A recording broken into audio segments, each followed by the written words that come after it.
শুক্রবার টিওআইএফের পক্ষ থেকে 4 দফা দাবিতে টিআরবিটি চেয়ারম্যানের নিকট ডেপুটেশন প্রদান করা হয়। তারা দাবি জানান, শিক্ষক নিয়োগের ক্ষেত্রে অসংখ্য অনিয়ম ঘটছে, যা প্রার্থীদের জন্য অসুবিধার কারণ হচ্ছে। এই অসুবিধা দূরীকরণের 4 দফা দাবি সনদ তারা তুলে দিয়েছে।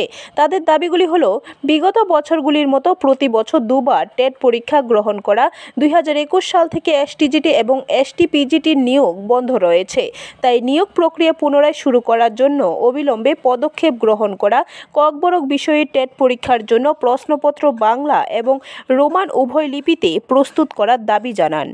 জানেন, আমাদের রাজ্যের যে বেকারত্ব হাল দিনের পর দিন বেড়ে যাচ্ছে।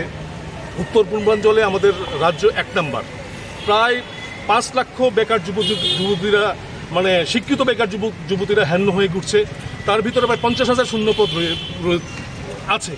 আমরা বিগত দিনে দেখেছি সরকারের তরফ থেকে নানা রকমভাবে নানা ঘোষণা দেয়, কিন্তু চাকরি নিয়োগের ক্ষেত্রে পুরো উল্টো হচ্ছে আমাদের রাজ্যে। আমরা বর্তমানে হালিমে আমরা দেখেছি কি, মুখ্যমন্ত্রীর দেওয়া তথ্য অনুসারে প্রায় চাকরি হয়েছে প্রায় 19,000 সামথিং চাকরি হয়েছে। ব্যুরো রিপোর্ট, খবর ত্রিপুরা।